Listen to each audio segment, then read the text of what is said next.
Ayer el Señor nos regaló un tema bien especial y es la diferencia que hay entre conocer acerca de Dios y conocer de Dios. Hay una gran diferencia. Conocer acerca de Dios y conocer a Dios.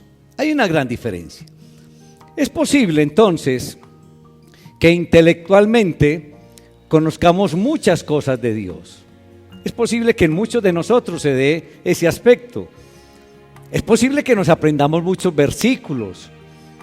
Es posible que de pronto se asista con frecuencia a la iglesia. Es posible que hables de Dios. La pregunta es, ¿conoces a Dios? ¿O simplemente conoces acerca de Dios? Es el gran interrogante que debemos plantearnos y que el Señor nos planteó desde el día de ayer. ¿Qué tanto conozco a Dios? Y para ello decíamos ayer que es indispensable entonces leer la palabra de Dios. Y de ahí viene también esa reflexión. Si no estás leyendo la palabra de Dios, no vas a llegar a conocer a Dios. Porque para llegar a conocer a Dios o llegar a conocer de Dios es indispensable leer la palabra de Dios, reflexionar en ella, meditar en ella, orar al Señor y adorarlo, alabarlo al Señor, alabar al Señor. Y entonces, de esta manera, después de leer, meditar, reflexionar sobre la palabra, entonces aceptar todas las propuestas que el Señor nos hace a través de su palabra. Aceptar la voluntad, aceptar las enseñanzas que el Señor nos da a través de su palabra. Y lo más importante, no crear nuestras propias deducciones acerca de la voluntad de Dios y acerca de las promesas de Dios, que ese es un problema grave. Sacar nuestras propias deducciones o nuestras propias interpretaciones, porque no es lo que yo quiera interpretar, es lo que el autor de la palabra nos quiera decir a través de ella, que es muy diferente.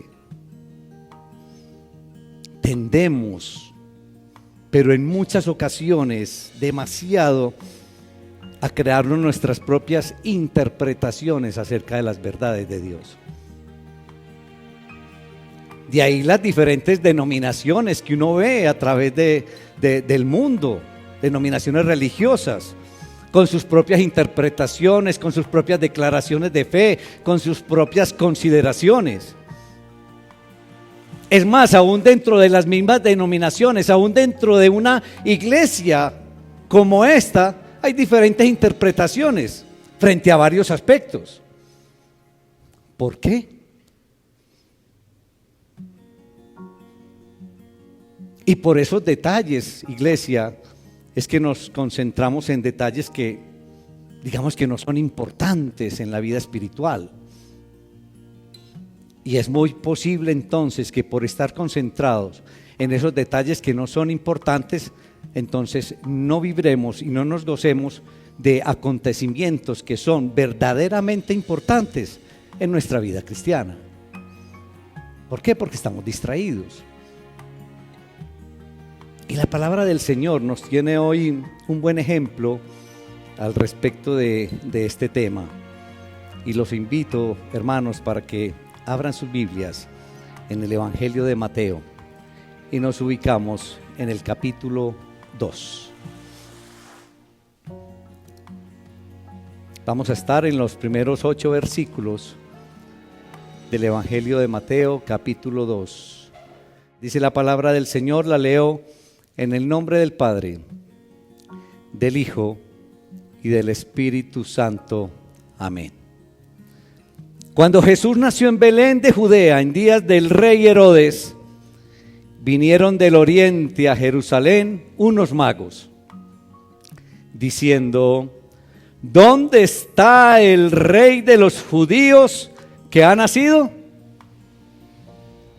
Porque su estrella hemos visto en el oriente y venimos a adorarle. Oyendo esto, el rey Herodes se turbó y toda Jerusalén con él.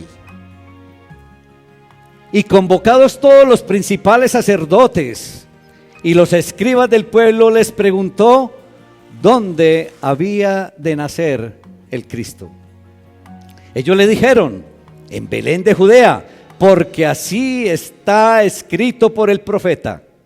Y tú, Belén, de la tierra de Judá, no eres la más pequeña entre los príncipes de Judá, porque de ti saldrá un guiador que apacentará a mi pueblo Israel. Entonces Herodes, llamando en secreto a los magos, indagó de ellos diligentemente el tiempo de la aparición de la estrella, y enviándolos a Belén dijo: id allá y averiguad con diligencia acerca del niño, y cuando le halléis, hacédmelo saber, para que yo también vaya y le adore.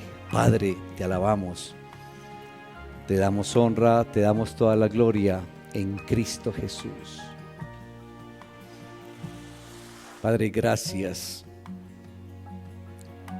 por las bendiciones tuyas, Señor, día tras día, abundantes bendiciones, Señor. Gracias por la bendición de permitirnos estar aquí en tu casa de oración. Señor, permítenos a todos nosotros también ver la estrella, Señor, ver la luz, estar atentos, Señor, a acontecimientos importantes. Ayúdanos a no distraernos, Señor, en cosas superfluas que nos pueden cegar, que no nos permitan ver aquello que es verdaderamente importante en nuestra vida espiritual. Bendice a mis hermanos, que tu Espíritu Santo esté ministrando en esta linda mañana, y que corazones y voluntades, Señor, a través del Espíritu Santo estén dispuestas a recibir tu enseñanza en Cristo Jesús. Amén.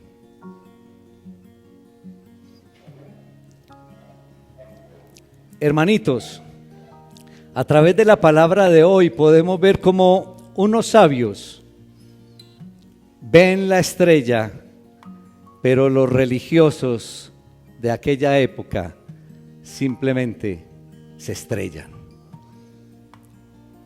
Unos sabios ven la estrella y los religiosos se estrellan.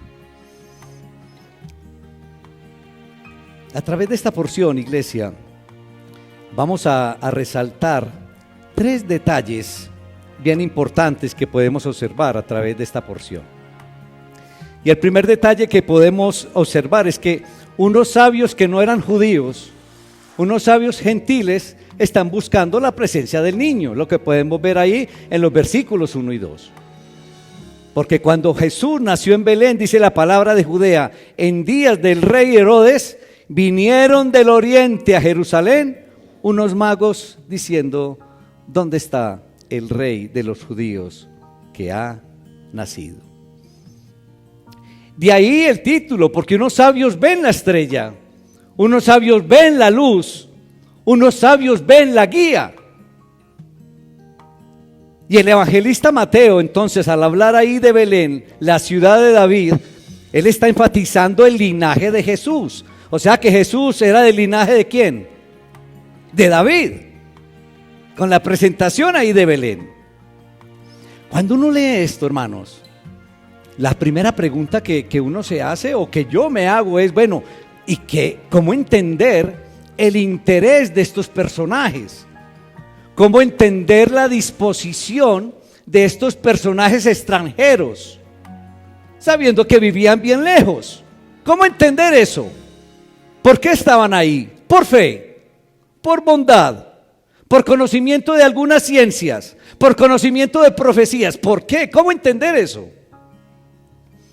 Quizás leyeron algunos escritos proféticos o de pronto en conversaciones o tuvieron contacto con algunos judíos y les compartieron sus creencias y sus esperanzas.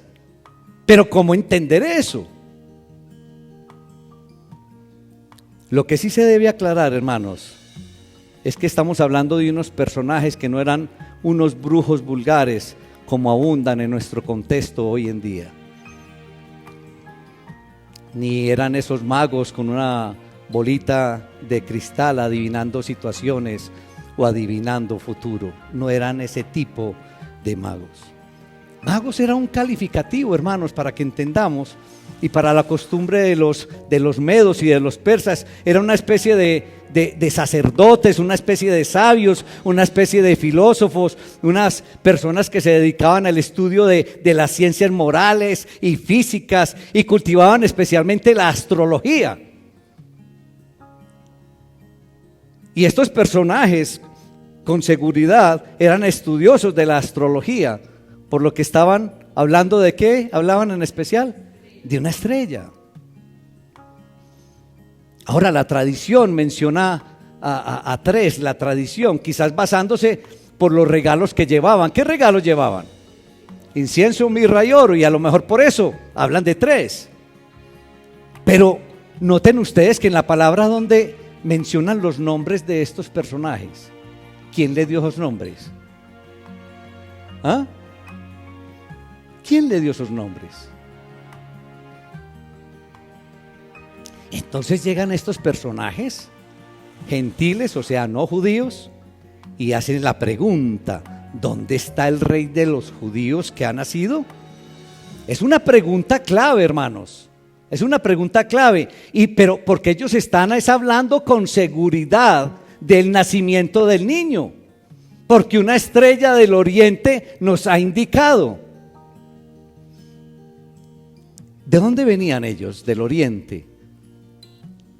Exactamente de dónde no sabemos, son supersticiones, suposiciones simplemente. Arabia, quizás, Persia, Babilonia. ¿De dónde? Del oriente simplemente, dice la palabra. Lo que importa destacar es que la visita registrada aquí en Mateo ocurrió como un hecho histórico. Ese hecho ocurrió, es una verdad, es una realidad, no es una leyenda inventada, iglesia. Es lo más importante que debemos de tener en cuenta.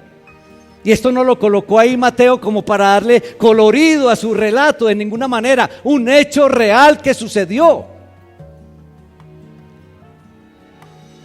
Y estos personajes, mis hermanos, no viajaron por novelería, ni viajaron por vacaciones. Ellos confirman cuál era el propósito real de su viaje, y era adorar al niño que había nacido, porque venimos para adorarle. Ese era el propósito. Venían para rendirle homenaje. Venían, como decíamos ahorita en la alabanza, para postrarse a los pies del Salvador. Y cuando uno ve, hermanos, la manera en que estos personajes buscaban a Jesús, todo el que realmente busque al Señor de esta manera, lo va a encontrar, lo encontrará. Y ese cuerpo luminoso los guió ante el Salvador. Cuando uno ve un evento de estos, hermanos, uno adquiere la claridad que la salvación ofrecida por Jesús se extendería a todo el mundo gentil, a todo el mundo de no judíos, y que no solamente sería para los humildes pastores. Recuerdan que los primeros que vieron fueron los humildes pastores, sino que sería para todas las personas, también para unos sabios poderosos como estos que estaban haciendo la visita, como estos que estaban buscando el nacimiento del niño. El segundo detalle que observamos en esta porción bíblica es la preocupación del rey Herodes el Grande. Pero no solamente Herodes se turbó o se preocupó. ¿Quién más se preocupó? Según la palabra, toda Jerusalén. Entonces el segundo detalle es ver la preocupación de Herodes y la preocupación de Jerusalén. Versículos 3, versículos 7 y 8. Oyendo esto, dice la palabra en el versículo 13, el rey Herodes se turbó y toda Jerusalén con él. Y es que la presencia del Salvador, iglesia, causa preocupación. ¿Pero a quién le causa preocupación? A los adversarios. A nosotros los de fe y creyentes nos llena de gozo y de satisfacción, pero los adversarios, claro que los tiene que preocupar. Y a las potestades del mal, y ellas reaccionan contra él y reaccionan contra el pueblo, como podemos ver ahí. Uno a través de la historia puede ver cómo naciones y pueblos que cuando reciben el evangelio de nuestro Señor Jesucristo, esas naciones prosperan, esas naciones avanzan, esas naciones son bendecidas. Nosotros tenemos el ejemplo de los Estados Unidos. Fue una nación muy bendecida. ¿Cuándo empezó a decaer los Estados Unidos? Cuando empezaron a sacar al Señor de las diferentes instituciones, lo empezaron a sacar de las escuelas, los empezaron a sacar de las instituciones gubernamentales. ¿Y para dónde empezó a tomar destino los Estados Unidos?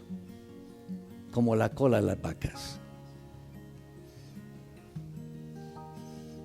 Porque cuando llega a los pueblos y a las naciones el auténtico mensaje del Señor, todo es bendición, todo es prosperidad. Pero en una mala conciencia, la llegada de Jesús produce preocupación, que fue lo que produjo en el rey Herodes el Grande. Pues, ¿qué es lo que teme? Las funestas consecuencias que le vendrán, porque él es consciente de todo lo que le va a venir.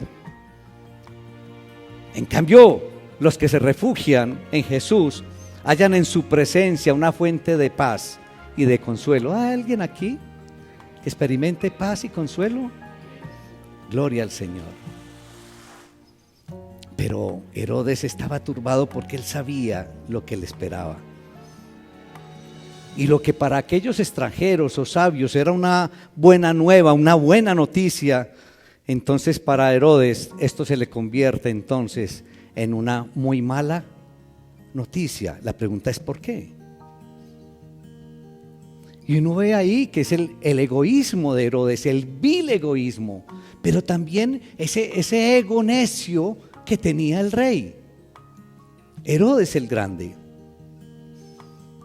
que tenía la cualidad de convertir entonces lo bueno o la buena noticia que estaba recibiendo y la estaba convirtiendo en algo muy malo. Entonces, ese inesperado nacimiento de un rival, entonces en el rey Herodes dice la palabra que lo turbó, lo puso con una preocupación enorme al pobre Herodes. Y entonces Herodes sabía, porque Herodes sabía, tenía conocimiento de profecías judías respecto a la venida de un rey del cielo que lo destronaría. Y ese era el temor, cuando le dan la noticia como quien dice, mira, la profecía que conocías se está cumpliendo. Y entonces claro que se turba Herodes, claro que se preocupa. Y es posible que esta información recibida de los sabios de estos extranjeros la relacionara inmediatamente con las profecías y por lo tanto se agitó Herodes. Además, ese nuevo rey de que hablaban estos, no solamente las profecías, sino estos extranjeros, amenazaba ¿con qué? Con acabar la continuidad de la dinastía de Herodes y del gobierno familiar que tenían con el tiempo. Entonces, tan pronto Herodes conoce la noticia del lugar de nacimiento, encuentran ahí que Herodes se vale de la hipocresía religiosa para lograr unos fines malévolos. ¿Y por qué decimos de la hipocresía religiosa? Porque le dice a los extraños, vayan, averigüen bien quién es el niño en realidad. Averigüen bien el sitio donde está y luego me dicen para yo ir. Adórale tremendo, Herodes. Se vale de la hipocresía religiosa entonces para llevar a cabo entonces ese plan macabro que tenía en mente. Encarga a los visitantes entonces que le den seguridad de la noticia que estaba recibiendo. Pero la palabra dice que no solamente Herodes se turbó, que no solamente Herodes se preocupó, sino que Jerusalén también.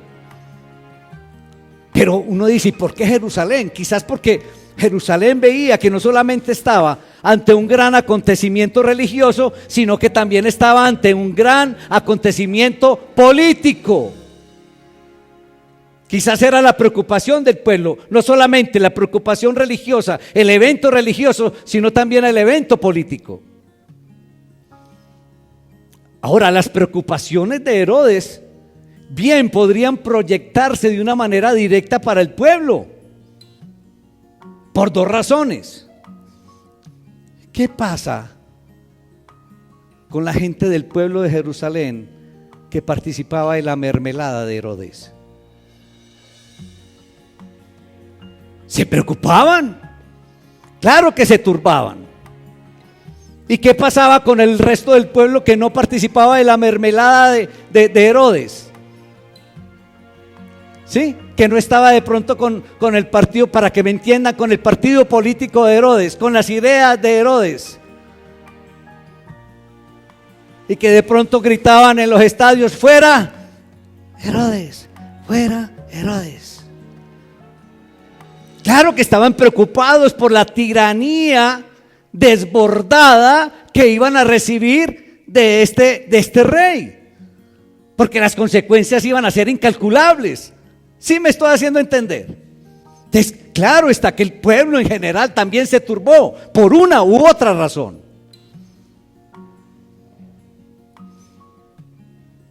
El tercer detalle, mis hermanos, que encontramos en esta porción es que podemos ver las Escrituras como fuente de verdad. Las Escrituras como fuente de verdad. ¿Por qué? ¿Qué hizo Herodes? ¿A quién convocó? Versículo 3. Convocó a los principales sacerdotes y a los escribas del pueblo y les preguntó entonces: ¿dónde ha de nacer el Cristo? Y ellos le dieron la respuesta. Ahora, ¿de dónde se la iban a dar? Y en la misma respuesta, porque ellos dijeron: porque escrito está. Por eso es que el detalle es las Escrituras, que fueron las Escrituras como fuente de verdad. Cuando Herodes les preguntó dónde ha de nacer el Cristo, ¿a quién se refería? Al Mesías que ellos estaban esperando a través del Antiguo Testamento, porque los judíos lo esperaban. Ahora, desafortunadamente lo estaban esperando con una visión política como libertador del yugo romano. Ellos no estaban esperando un libertador espiritual, porque como estaban tan oprimidos por el Imperio Romano, estaban enfocados en que viniera ¿quién? Un libertador político. Ese era el problema. Y lo esperaban así simplemente porque se les había distorsionado la visión espiritual del Mesías. Esa visión que sería Dios hecho hombre, en quien se iban a unir o a refundir las atribuciones de rey, de profeta, de sumo sacerdote. En él se iban a refundir todas estas cosas, y en quien iban a armonizar todos los escritos proféticos sobre redención, sobre perdón, sobre amor, todo eso. Se les había distorsionado toda esa visión espiritual. Con urgencia, entonces Herodes, turbado, convoca a los principales sacerdotes y a los escribas de Israel para que le digan, según las Escrituras, dónde había de nacer el Cristo. Y la respuesta en las Escrituras fue que nacería en Belén de Judea. Jesús nace en la aldea donde había nacido y crecido el rey David, como encontramos ahí en Juan capítulo 7 versículo 42, y de cuya descendencia nacería entonces el heredero del trono. Lucas capítulo 1, versículo 32. Un datico ahí significativo para que ustedes lo tengan en cuenta, y es que el nombre de Belén quiere decir casa de pan, nombre dado por la fertilidad de los campos de Belén, y allí nacería quien más tarde se ofreció como pan de vida para toda la humanidad. Qué detalle hermoso para tener en cuenta. Pero vamos a aterrizar esta enseñanza, hermanos. La llegada de estos hombres sabios que ven la estrella y que vienen desde el oriente, entonces conmocionó a toda Jerusalén, como podemos ver, iniciando por el rey Herodes, y conmocionó entonces a todo Jerusalén. Ahora, estos sabios venían movidos por una revelación que habían recibido, una revelación que tenían, pero que ninguna de las figuras importantes de aquella ciudad estaba enterado. Ustedes están captando, estamos captando esto. Unos sabios extranjeros de muy lejos ven la estrella, y los religiosos de ahí que estaban no ven nada, quedan, ayúdenme, quedan estrellados. Eso es lo que podemos observar. Unos extranjeros sabían, mis hermanos, y los que estaban esperando la venida no se habían dado cuenta.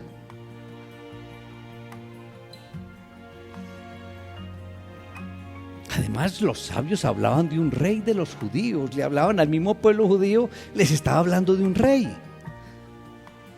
Y entonces, alarmado el rey Herodes, como ya lo vimos, entonces manda a llamar para que le explicaran entonces con claridad lo que estaban pasando, y fueron convocados los, entre comillas, entendidos de las escrituras. Porque llamó ¿a quién? A los principales sacerdotes y a los escribas. Tremendo esto. ¿Saben una cosa, hermanos? Este incidente en el palacio de Herodes nos deja una lección muy importante. Este incidente con Herodes nos deja una gran lección.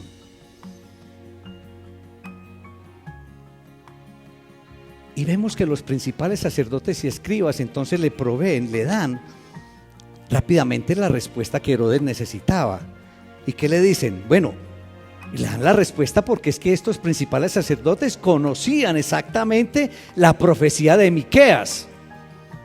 Y en Miqueas capítulo 5 versículo 2 dice que Cristo iba a nacer en Belén. Y estos señores conocían perfectamente esa profecía. Y seguramente habían estudiado minuciosamente el texto, como es la costumbre de aquellos cuya vida espiritual es vivida mayormente por la parte intelectual. Conocían acerca de Dios. Y ese es un problema de muchos de nosotros como cristianos, que vivimos la vida cristiana desde el punto de vista, ayúdenme, lo acabé de decir, desde el punto de vista intelectual. Ese es el problema. Para que me entiendan, saber muchos versículos, saber mucho de Biblia, pero vivir la Biblia, la vive, se vive. Ese es el problema. Y quizás era uno de los problemas de estos principales sacerdotes, que intelectualmente sabían mucho, mis hermanos, y creían que esa era la vida espiritual, y estaban equivocados como muchos de nosotros. Esto no es de mucha intelectualidad, esto es de vivir la palabra de Dios, de vivir las escrituras. Quizás habían analizado exhaustivamente las diferentes posibilidades que encerraba la declaración del profeta ahí en Miqueas 5:2. Y lo que es más triste, iglesia, es posible que entre ellos existieran diferentes escuelas de interpretación, como ocurre hoy en día. ¿Sabe cuántas interpretaciones hoy en día encontramos de muchos pasajes de la Biblia? Así. Es posible que en esa época de esa profecía de Miqueas 5:2 se encontraran entonces muchas escuelas de interpretación. Entonces una escuela de pronto decía, bueno, sí, ahí dice que van a ser en Belén y lo aceptamos que va a ser en Belén. De pronto otra escuela dice, no. Lo que quiere decir eso no es que van a hacer ahí, sino que va a desarrollar el ministerio terrenal en Belén. Y de pronto otra interpretación podría decir, no, lo de Belén es un sentido simbólico que representaba la tribu de la cual saldría el Mesías. ¿Se están dando cuenta cómo se puede dar diferentes interpretaciones a algo tan sencillo? ¿Sí me estoy haciendo entender? Es posible que hubiera pasado en esa época lo que pasa así hoy en día.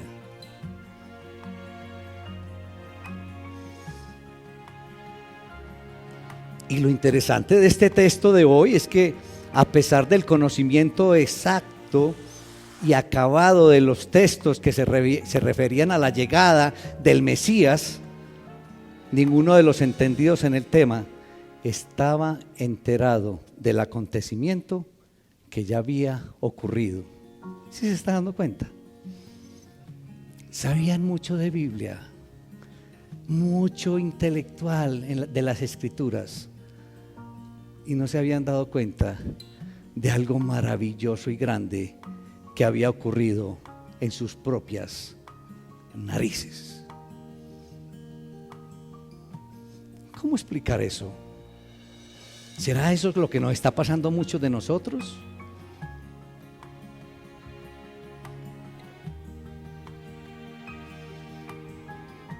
Pero miremos un poco lo que pasa hoy en día. Existe hoy en día un marcado interés, iglesia, en las profecías bíblicas de los últimos tiempos. Y uno ve que el uno opina una cosa y es que esto quiere decir aquello y esta interpretación, hay escuelas de interpretación así. Hoy en día está pasando eso, o solamente yo me doy cuenta de eso. ¿Estamos de acuerdo, iglesia? Que los veo como asustados. ¿Estamos de acuerdo? Que mucha gente habla de lo que va a pasar en los últimos tiempos. Eso es lo que está pasando, claro. Y muchos estudiosos estudian con cuidado cada texto e intentan descifrar, mis hermanos, los detalles escondidos de la palabra de Dios.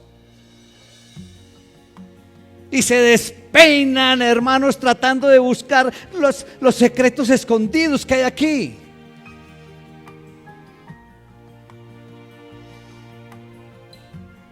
Y mientras se dedican a esto, observan con mucha expectativa, mis hermanos, cada acontecimiento del mundo, para ver entonces el cumplimiento de algunos textos que conocen.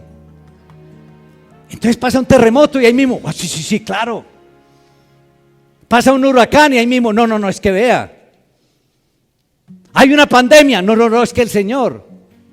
A eso es que me refiero. Están tan distraídos, mis hermanos, en encontrar detalles escondidos.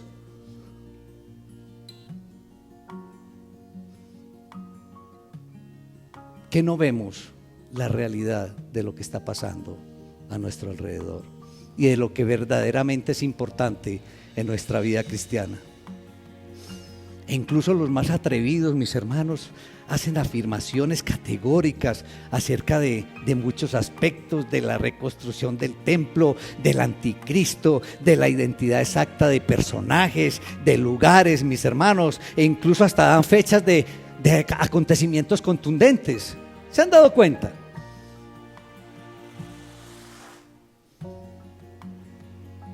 Y entonces, al igual que los principales sacerdotes y los escribas de esta porción de la palabra, de esta época, están distraídos en el análisis de los textos bíblicos. Y esto les va a robar entonces la posibilidad de participar realmente de los acontecimientos espirituales que hay alrededor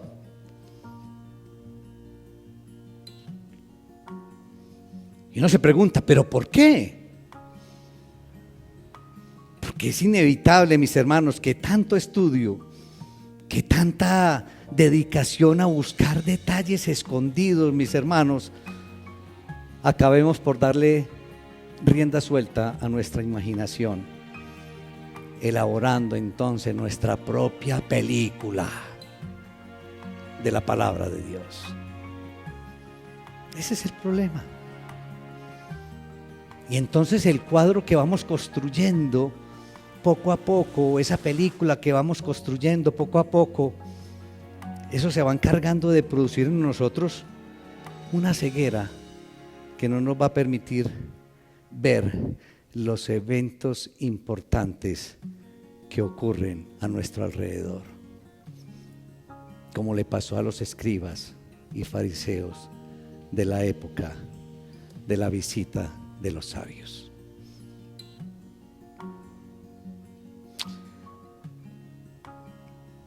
Estamos buscando, mis hermanos, lo que creemos haber descubierto en la Escritura, y con facilidad vamos a descartar lo que no se ajuste a nuestra manera de ver. Es que yo pienso que lo que quiere decir aquí es esto, y todo lo que venga y no se amolde a esa manera de ver las cosas, lo descarto. Un error grande. Y pasa así, hermanos. Y fue por esto, hermanitos, fue por esto, y para que aprendamos y recibamos esta lección de lo que pasó en el palacio de Herodes, fue por esto que los sacerdotes y escribas acabaron dándole muerte a Cristo. Fue por esta razón. Porque los conceptos entonces de lo que debía ser el Mesías, apoyados en muchos textos del Antiguo Testamento, no les permitían ver al verdadero Cristo, aunque lo tenían delante de sus narices. ¿Cómo no lo ven? ¿Cómo no se cercioran que será el Mesías prometido? Estamos tan preocupados, iglesia, por analizar y encontrar cada evento y asociarlo a descripciones bíblicas, que estamos conociendo mucho acerca de Dios, pero no estamos conociendo a Dios.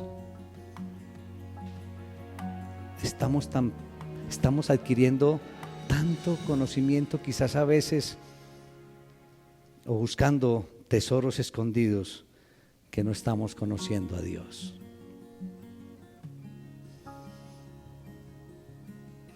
Esto sucedió en el nacimiento del Mesías. ¿Se imaginan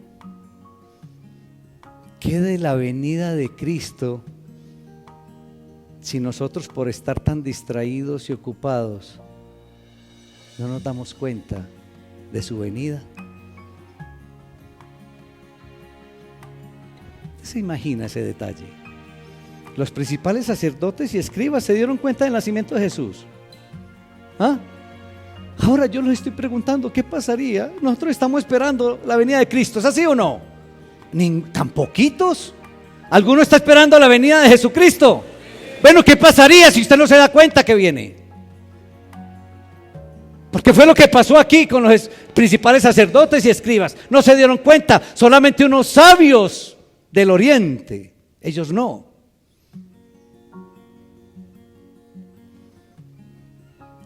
Cristo vendrá algún día, iglesia.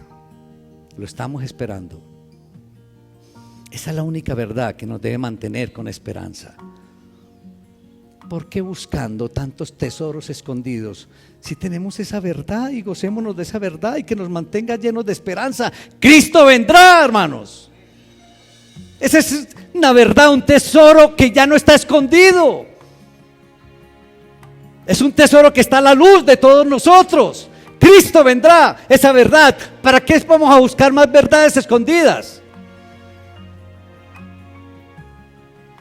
Vivamos entonces como siervos vigilantes, para que cuando el Señor venga nos encuentre debidamente preparados. Eso sí es un tesoro escondido.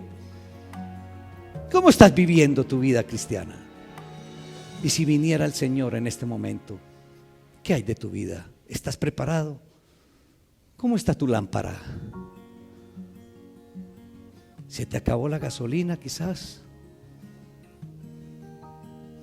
Recuerda que el último momento ya no hay dónde adquirir gasolina. Por eso la lámpara debe permanecer encendida, porque el día y la hora nadie lo sabe. Entonces vivamos con esta verdad, hermanos. Esperemos con gozo y con esperanza la venida de nuestro Señor y Salvador Jesucristo, pero estemos debidamente preparados. Para todos nosotros, iglesia, es bueno saber que las cosas en el mundo espiritual rara vez son como nosotros la vemos.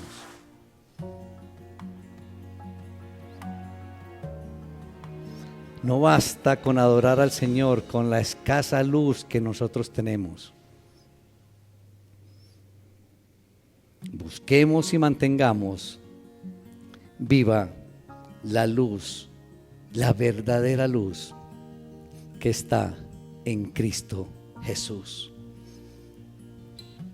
Entonces, hermanitos, no más tiempo invertido buscando tesoros escondidos aquí en la palabra. Ya todo está a la luz. Vivamos las verdades que ya las tenemos a flote. Vivamos con gozo y esperanza lo que ya Jesús hizo en la cruz. Ya Jesús fue a la cruz, pagó el precio de nuestro pecado. Ya somos perdonados de nuestro pecado. Entonces gocemos de esa gran verdad. ¿Qué otro tesoro vamos a buscar? Y el Padre Celestial lo levantó al tercer día, lo resucitó, y entonces nosotros tenemos la garantía también de nuestra resurrección, que es la vida eterna. Gocémonos de esta verdad.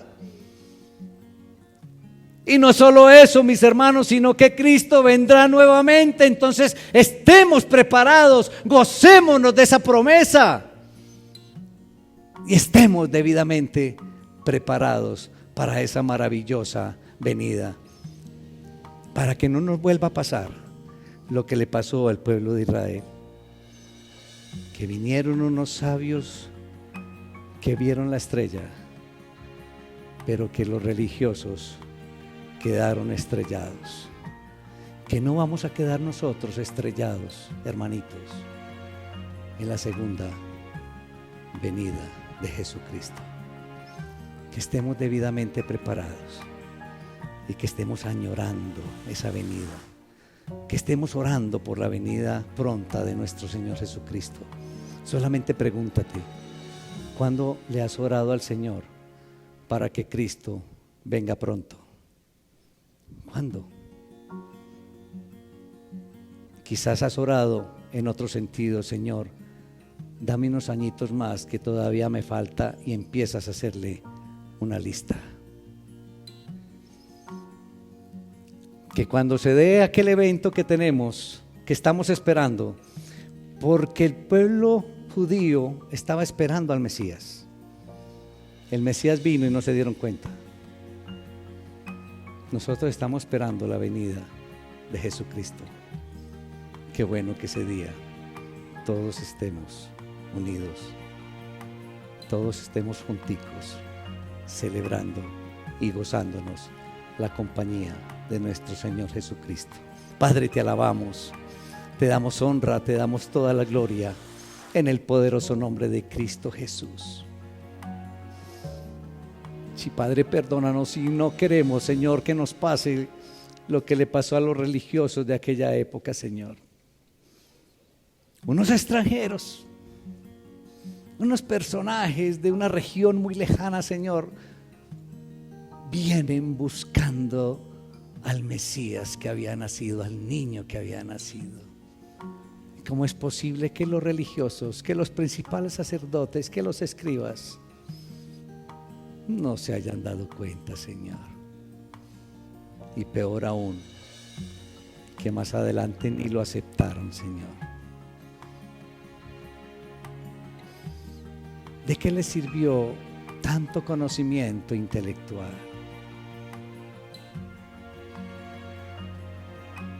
Y hoy, Señor, nos entregas esta enseñanza, Señor, para que estemos más concentrados en verdades absolutas, Señor, en verdades claras, en verdades incluso ya una realidad para todos nosotros, y que dejemos de estar buscando tesoros escondidos, que dejemos de estar buscando interpretaciones personales, cuando lo que tenemos que pedirte, orarte y suplicarte es que nos des claridad de tu interpretación, de tu única interpretación, Señor. Y ayúdanos a ubicarnos, Señor, en verdades ya claritas, que tienen luz, Señor, luz propia. Y que podamos gozarnos de ellas y vivir, Señor, nuestra vida cristiana con una total esperanza, Señor, con un gozo maravilloso de lo que hemos recibido y de lo que vamos a recibir, Señor. Bendice a mis hermanos, bendice a este tu pueblo, Señor. Y permite, Señor, que nada los turbe, que nada los preocupe, porque ya, Señor, todos nosotros como tu pueblo tenemos claridad de tu verdad. Permite que nada nos distraiga. Permite, Señor, que nada tergiverse la centralidad de tu palabra. Que nuestras miradas siempre estén centradas en Cristo Jesús como nuestro Señor y Salvador, y en las sagradas Escrituras, en la que podemos encontrar tu voluntad, tu carácter y lo que quieres para cada uno de nosotros. Gracias por tu enseñanza, Señor. Te alabamos y te damos toda la honra en el glorioso nombre de Cristo Jesús. Amén.